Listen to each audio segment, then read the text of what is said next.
Hello, this is Naz again from Info.Tech.Journal. On this journal entry, my entry is in regards to router ID selection for OSPF and the differences between Cisco and Juniper.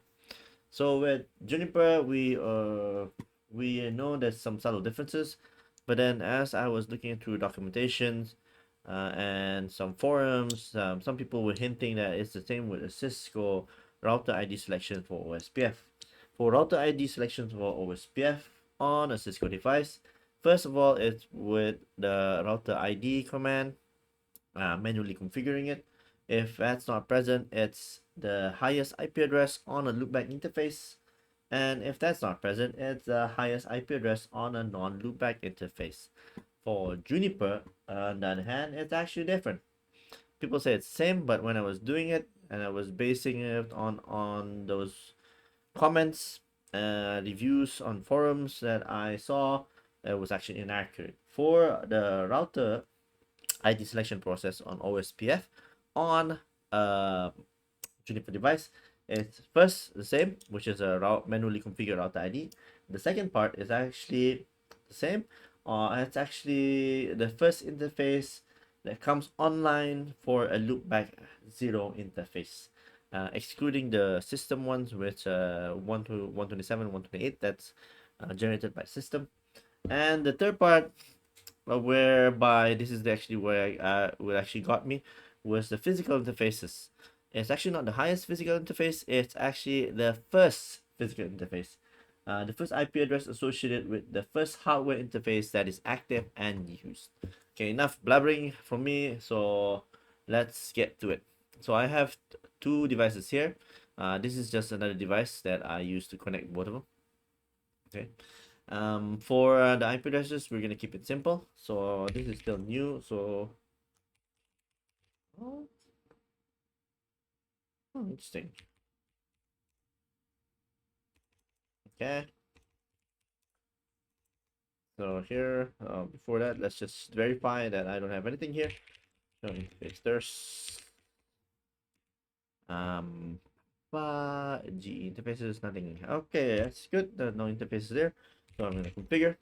So I have two interfaces. So set interface gig 0.0.0 unit 0 family inet address. We're gonna keep the address simple. Just to show the differences on the Cisco device, one IP address is gonna be lower, the IP address is gonna be higher.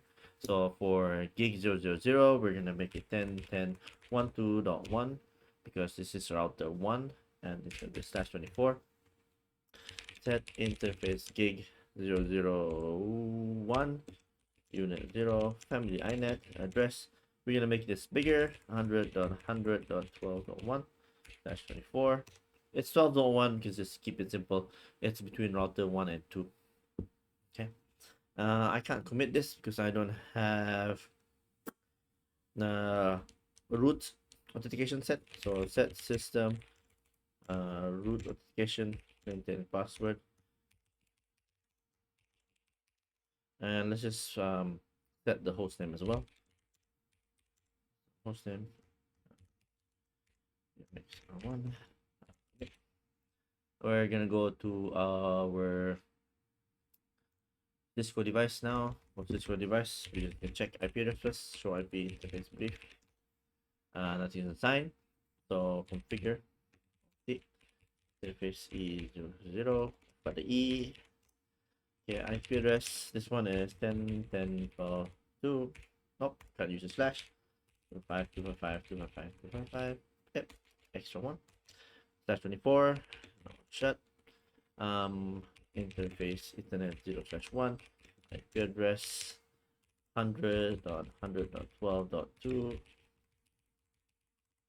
No shut. And I'm gonna ping just to check connectivity between them. 10.10.12.1. Yep, and ping 100.100.12.1. And the pings. Okay. So for this one, let's just start with the Cisco. That's pretty straightforward. The one I'm doing. I'm not gonna do router ID. I don't have any loopbacks as I've shown before. So I think interface brief, exclude unsigned. So those are the two interfaces. There's no loopbacks. So I'm gonna configure. Okay, configure the terminal, router OSPF 1. If you're curious, router ID is router ID, like that. But we're not gonna do it here. We're just gonna say network. I'm just gonna keep it simple. I'm just gonna activate it for all 0.0.0.0, 255.255, and area 0. That's it. So if I say show IP OSPF, I can see now that show IP OSPF has picked, successfully picked the highest physical IP address available as its router ID. So that makes sense. Okay, we don't have loopback, we didn't manually configure it. So that's good. This is straightforward and it makes sense. Now for this one, we have our addresses set. Okay, so before we do that, we're just gonna say show visitors match. So these are the two interfaces we have, and there's currently no loopback that I've configured. These are just the two system loopbacks that's not going to be in consideration for a router ID selection. So we're going to activate router ID, activate OSPF here, set protocol OSPF, area 0, interface. All is pretty much the same as what we did for Cisco, but just a lot shorter. Okay, this is just your network and your wildcard mask. Okay, interface all right there, and I'm gonna say commit and quit.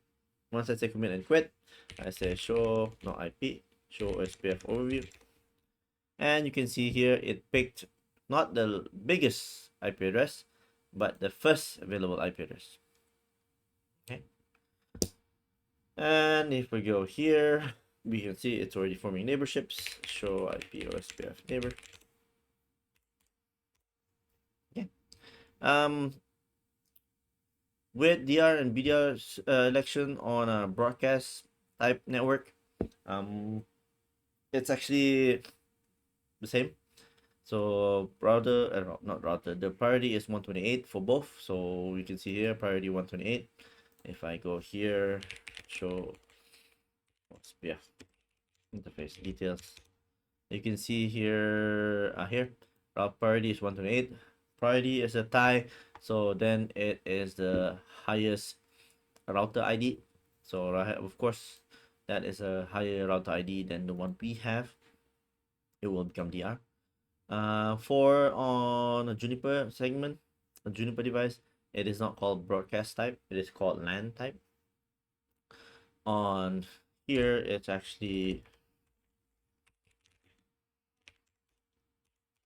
interface here. Okay. Interfaces, you can see here network type is called broadcast. Hello and dead intervals are still 10 and 40. And you go here, it is 10 and 40. Okay. Let's continue with a quirk I found. With Cisco, okay, if you disable, renable, or shut down or no shut the packet interface that is used for the router ID, it will not change. So for this instance, this is 112.2. Okay, it's for Ethernet 0/1.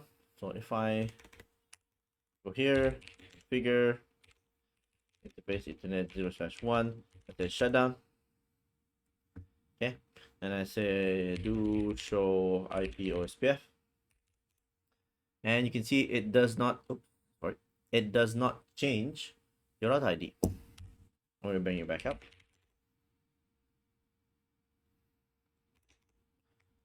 Okay, it does not change. There's no preemption or change when the specific interface that is used or referred to take the router ID is shut down or becomes unavailable for Cisco. But for a Juniper device, okay, I'm just gonna show you really quick here. So I'm show IP OSPF, show IP OSPF neighbor.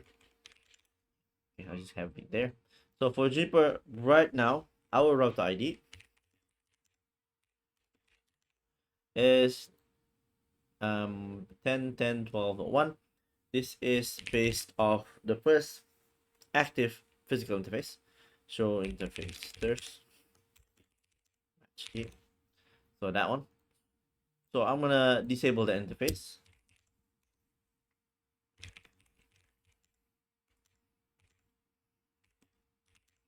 Okay, say commit. Okay. Before anything, I'm gonna go here just to show you the confusion. As you can see, it's already declaring, that device is already declaring that it is this as the router ID. So when I was doing this, I got a bit confused. Like, oh wait, there's only two links, and both links are broadcast type or LAN type, and they have DR/BDR election. So I should only see two neighbors. But suddenly I saw a third neighbor popping up, and it has another IP address based on physical interface of that device. If you have somebody looking over your shoulder, if it's a time crunch or something is going on, this might be a bit nerve-wracking if you're not confident in your setup. And I also like it to be cleaner. This will go away when it's in down, basically when it's declared dead, and you will only see this. Yeah, it makes sense because we disable the interface, so we only see one neighbor, not three, once it's done. That's just the way it is with Juno or Juniper. Once you disable the interface, if you say run show OSPF overview, it actually changes the router ID. Changes router ID, declares itself with the new router ID, and forms new relationships, neighborships based on that router ID. Just bear that in mind. So if you re-enable that, the interface, okay, and I commit, it will then change the router ID. Not only does it change router ID, then it declares itself again outside to everybody. Hey, here I am with my router ID. And we will have to wait until the dead interval for the previous one. Okay, 30 seconds for the previous one to die, for it to disappear. So we're gonna do that. I wish this had a refresh like Juniper. And it's gonna die out, and it's dead. When it's dead, disappeared. So now it is back to what we expected to be. When I mentioned just now, I wish I had something like Juniper. Juniper actually has something like this. Okay. Oops. Okay. If I say show OSPF overview, yeah, and oh wait, let's just not overview. Let's just say neighbor. Okay. And I want it to refresh every so often because I'm waiting for a timer to run out. I actually say refresh, and I give it a time. So let's say 5 seconds. So every 5 seconds is 5, 4, 3, 2, 1. It'll give me a new one. Okay. Yeah, see. And it's 1, 1,000, 2, 1,000, 3, 1,000, 4, 1,000, 5, 1,000. Might be a bit fast for me counting, but yeah, you get the gist of it. Rather than just manually up and down the arrows, it just has a refresh option. That's just one of the nicer things I started using more in Junos. Okay, that's it for this one. And even for Cisco, right? If you actually manually configure the router ID or change the router ID, okay, and I say router ID 1, this is 22222. Okay, router ID 22222. It actually requires you to clear the process before this takes into effect. So if I say show IP OSPF, it is still using the same router ID. For Juniper, if I say set routing options, router ID 1.1.1.1, and I say commit, this change is immediate. Oh, yeah, this change is immediate. So if I show OSPF overview, now it's 1.1.1, and if you go to other devices, it has already declared that itself 1.1.1, and if I say OSPF neighbor, you can see here where it has more, and then we just have to wait till these two die out. Okay, so that's just the way it is for Cisco and Juniper. So let's just clear the process here. Clear IP OSPF process, and I'm gonna say yes, and it's gonna tear down everything, and then we'll say hello, I am your neighbor 2222 with this is my router ID. So if we're here, show IP OSPF, sorry, show OSPF neighbor, and you see here the ID now is 2222. In some sense, there's pros and cons for both. But with router ID, it's unless you're playing around with very advanced topics, or if you're using a loopback and it's just easier to read in MPLS, I won't go to it. This is a very minuscule change, but it's just another thing that I saw when I was doing something for work and labs. Okay, so future me, if you're watching this, hope you're doing well.